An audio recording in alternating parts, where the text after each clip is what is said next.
Et bonjour mes apprentis cartomanciens et cartomanciennes, j'espère que vous allez bien. Alors aujourd'hui, corrigé d'exercice sur un tirage en croix réalisé avec l'oracle G.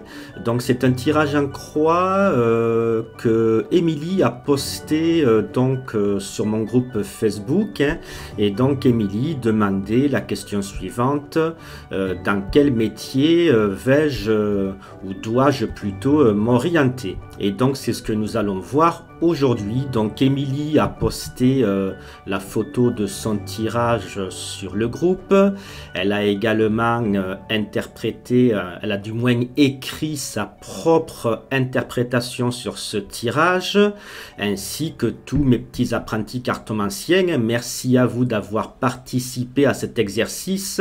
J'ai bien lu toutes vos réponses.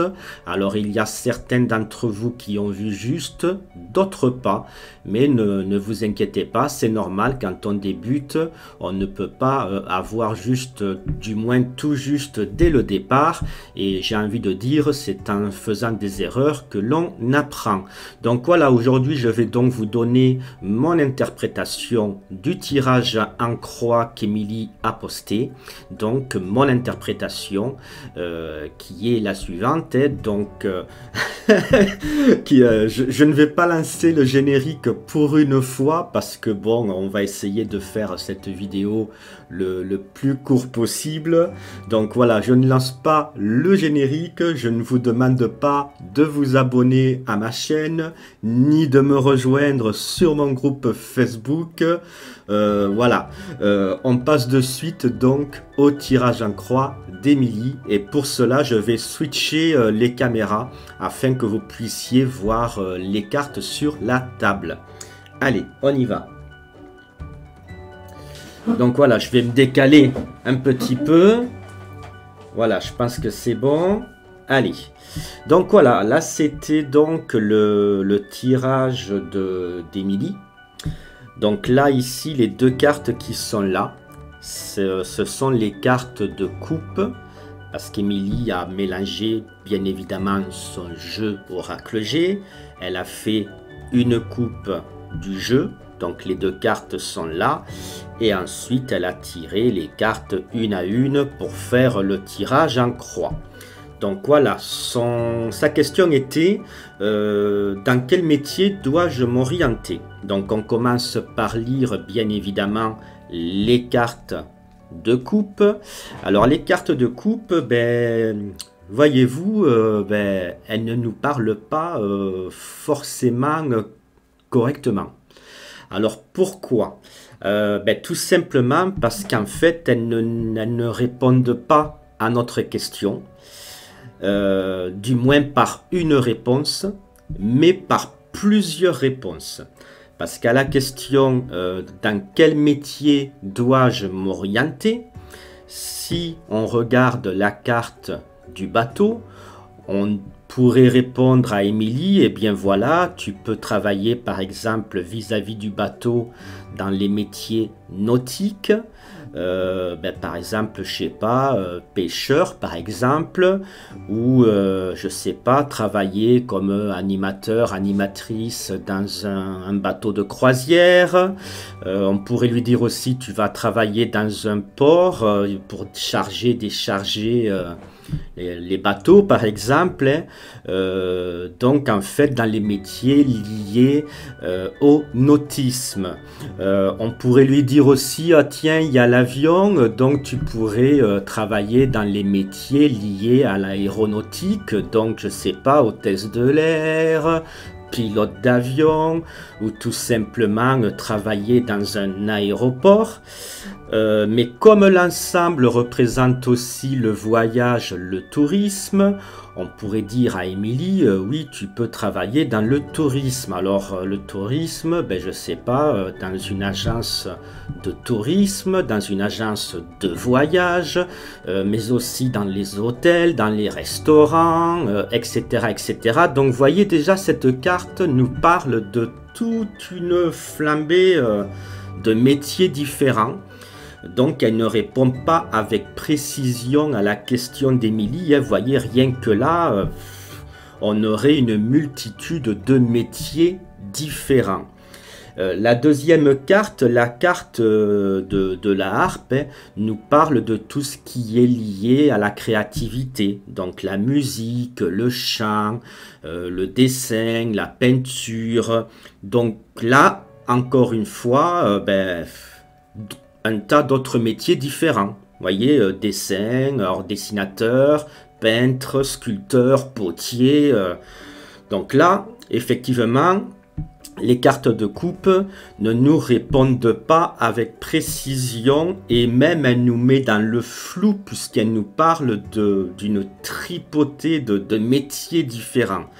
Alors, je vais vous dire les amis, alors c'est rare quand des cartes de coupe nous parlent avec précision, mais en général, elles ne nous envoient pas valser dans différentes directions comme ces cartes de coupe là. Alors comment ça se fait que dans les cartes de coupe d'Émilie, eh bien justement celles-ci nous font partir dans tous les sens? Eh bien moi je vous le dis, c'est parce qu'en fait nous n'interprétons pas les cartes de coupe comme on devrait le faire. Voilà, et c'est pour ça, alors vous allez comprendre tout à l'heure, et c'est pour ça qu'heureusement, on fait le tirage en croix à côté, parce que celui-ci va nous aider à avoir une réponse plus précise.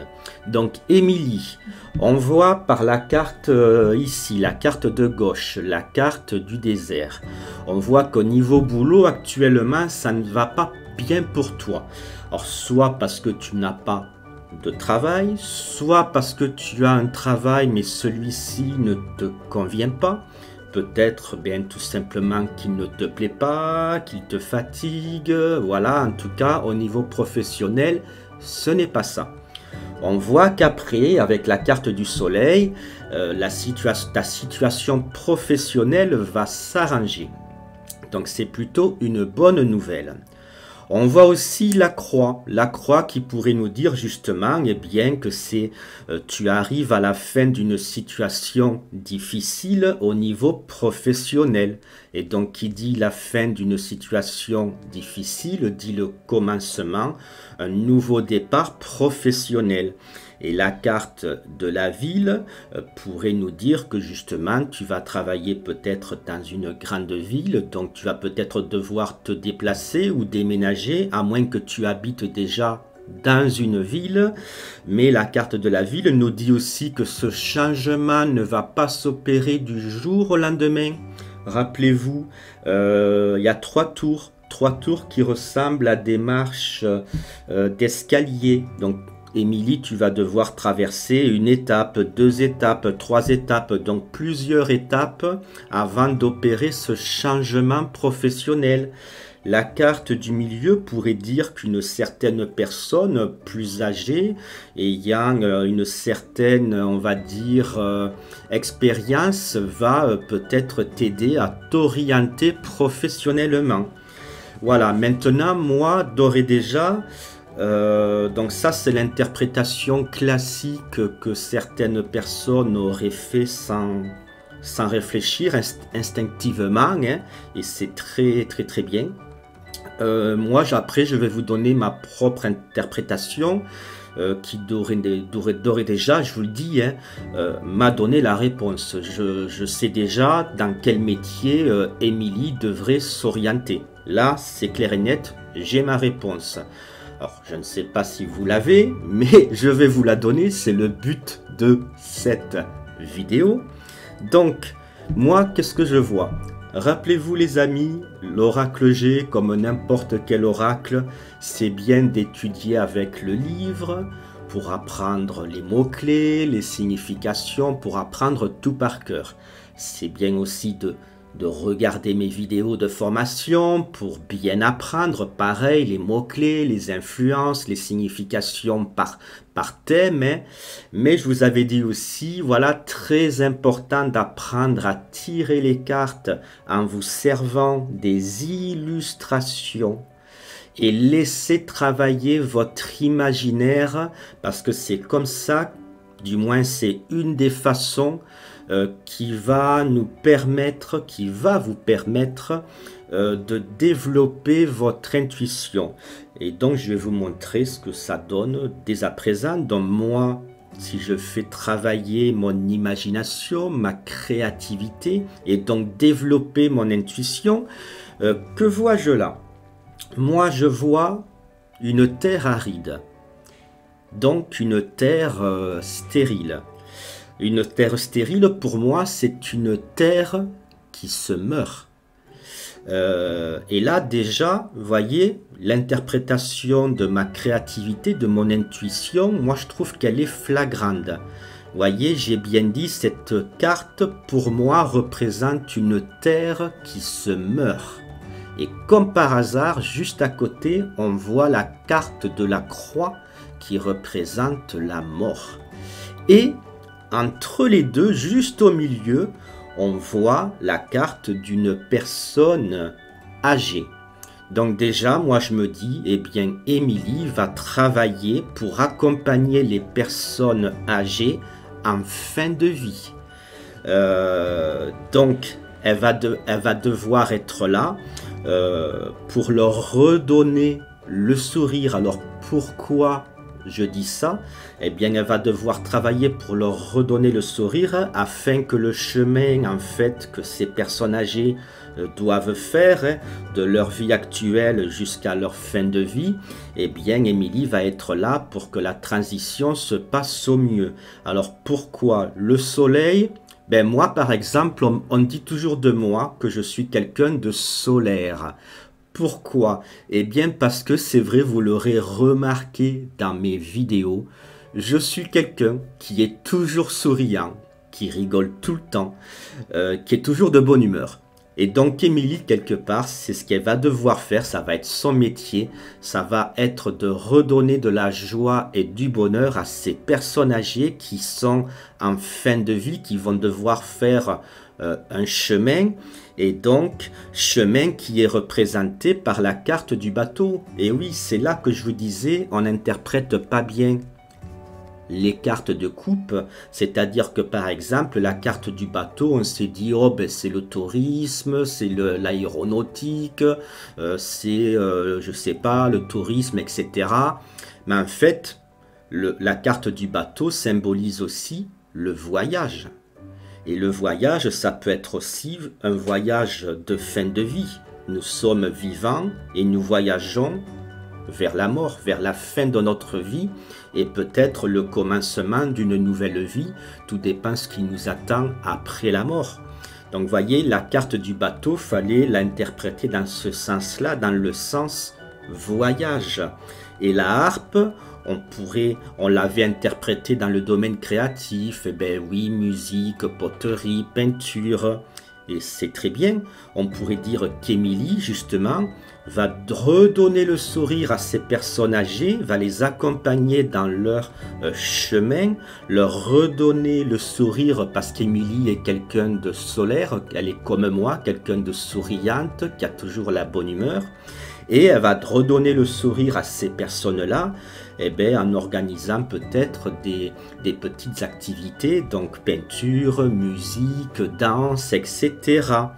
Et voyez, dès le départ, il y avait dans la carte de coupe la notion de voyage, la notion justement de créativité, mais aussi, vous voyez, il y avait un petit indice que peut-être vous n'avez pas vu. Par exemple, pour moi, la harpe représente l'instrument préféré des anges. Et oui, les anges, ils sont là avec leur harpe, ils nous accompagnent sur le chemin, soi-disant, on n'en est pas encore là, mais il paraît que quand on part, voilà, on voit un tunnel, on voit une espèce de lumière avec les anges qui jouent de la harpe. Et donc, quelque part, Émilie va être l'ange qui va accompagner ces personnes-là vers leur fin de vie. Et donc, la ville, dans ces contes-là, représenterait donc certainement une maison de retraite. Donc voilà, écoutez, j'espère que cette vidéo vous aura plu. Merci pour vos gentils messages, merci pour vos pouces bleus. Et là, je vous le demande cette fois-ci, n'oubliez pas de vous abonner et de cliquer sur la petite cloche de notification. Au revoir les amis.